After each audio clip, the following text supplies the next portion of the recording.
Now, before we get into this, let's get one thing straight. If this is the future of Need for Speed, sign me up.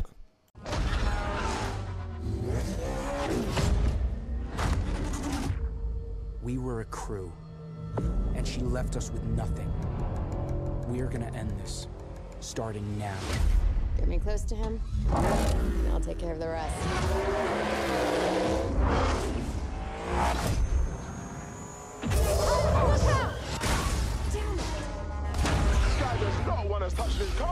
There's something much bigger going on here. Jump! Get down! Hey, Matt. You built this all yourself? An artist can turn any scrap into a supercar. This crew right here, that's the future. We own these streets, Tyler, and the house always wins. Well, not tonight it didn't.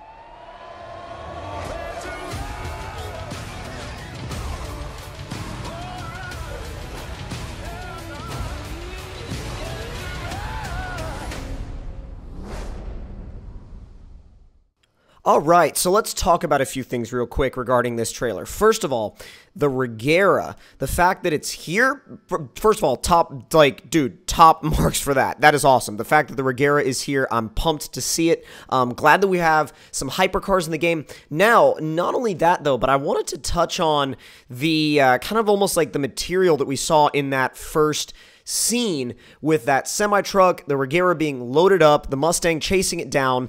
That it's very interesting because I'm wondering how much that will tie into the story. That's very Fast and Furious like almost. It's got a real kind of almost like a real American action adventure kind of vibe to it. I really like that. Another thing I wanted to touch on is this scene that we see right here, and the reason why there's black bars is because we zoomed in a little bit on this particular scene in the trailer where the character's leaning out of the car, getting ready to jump onto the truck, as you actually saw in the trailer, and I'm thinking to myself, how much of this could actually be a gameplay mechanic? You see what I'm saying? How much of this could actually be a gameplay mechanic, and what of it are you actually going to be doing? I'm assuming that this may end up being more of a cutscene. I'm not sure. I'm assuming since it's Need for Speed that you'll spend most of your time driving the car. Obviously, that's what I would hope. But I'm definitely going to be curious to see as this goes on.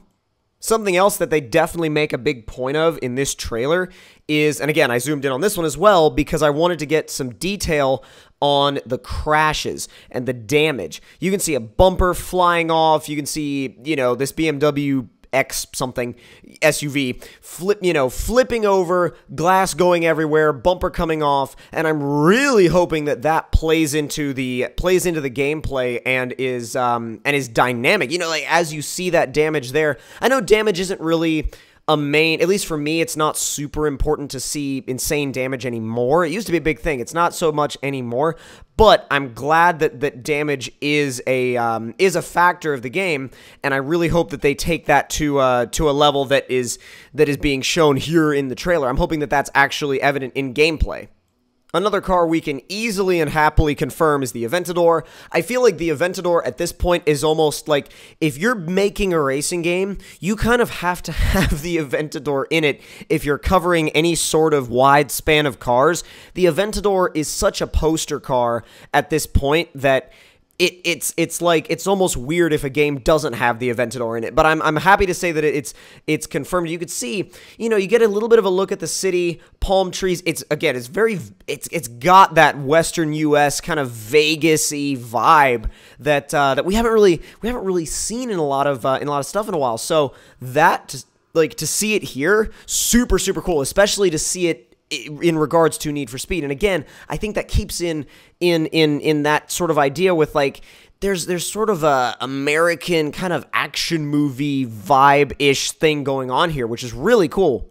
Also, I took a couple of looks back at this shot, and part of me was like, that's a C7 Corvette, and then the other part of me was like, no, that's a C6 Corvette. And so I watched it a couple of times over and over. I think it's a C7. I'm pretty sure it's a C7. Regardless of if it's a C6 or a C7, I think it's a C7, and it's a Vet, easily. It's a Vet, no doubt about it. But we can confirm that for the game as well, because I love going through these trailers and picking out cars, like car here, car here, car here, car here, and also especially when they just show like a quarter panel or a fender or something like that, then I definitely kind of really get into just digging into what car is what, you know what I mean? So definitely can confirm that, and I think anybody that likes American cars is going to be down for that. Of course, we also saw lots of high-energy police chase scenes in this trailer, and I think the fact that they really showed off the police in the trailer is, I'm hoping, for me anyway, a really, really good sign, because they're like, oh yeah, these are going to be, they're like, oh yeah, these police are going to be a challenge, which I really hope that they are. They look very similar to, well, I can't tell because, you know, it's more of cinematic, but there's almost a bit of a Most Wanted vibe here with, like, they show a lot of police and they show them acting very aggressively, so I'm hoping that's a bit of a throwback to some of the super aggressive cops in Need for Speed from previous games. And if that's the case, then I'm so pumped to try the cop chases. It's the internet's favorite car.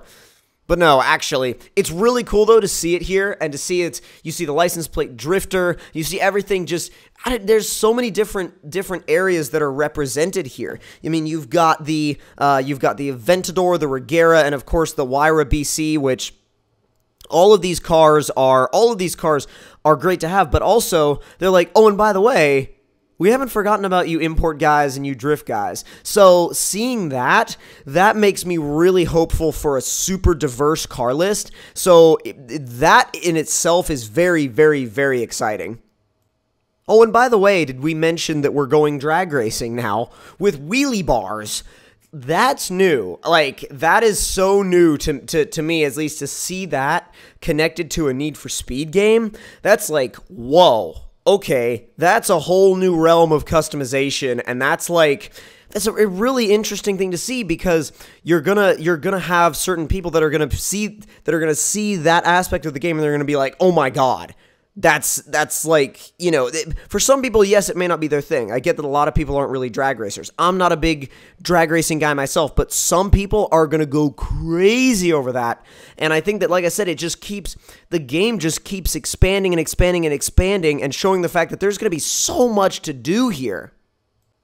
Also, this E46 M3 was very sneakily snuck into the trailer, and it was only on the screen for like 1 or 2 frames, and that was it. But I managed to catch it, and dude, oh my god, like, seeing it right here and right now, I'm like, you guys, like, I don't know, you know that they had fun with this. You know that they had a lot of fun with this, because that E46 M3, ever since Most Wanted 05, has been such a, like, there's so much around that car. There's so much history around that car, and seeing it here is cool because they're acknowledging that history, they're acknowledging that past, they're acknowledging their connection with us, like the fans of Need for Speed, myself included. And of course, we can't forget off-roading.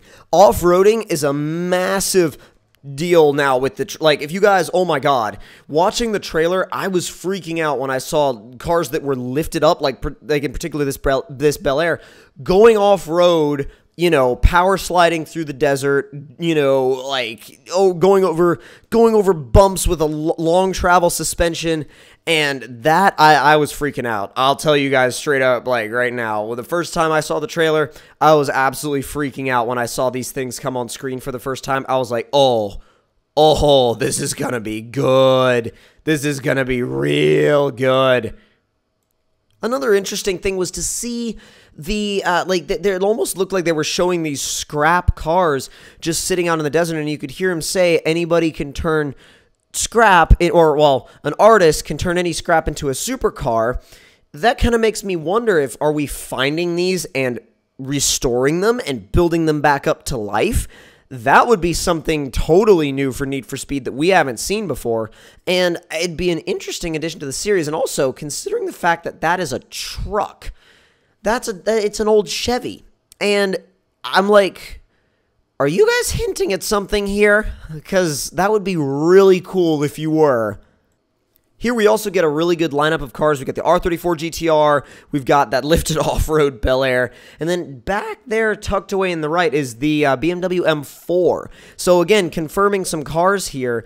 It's a nice, it seems so far like a really nice diverse lineup. And I know I keep using the term diverse, but it really seems like this game has so many different characteristics and types of cars and environments. Like we're seeing a city, and then in this, we're seeing cliffs and, desert and canyons and, like power lines and like a middle of nowhere gas station. And it just looks like there's so much of a variation in environment too.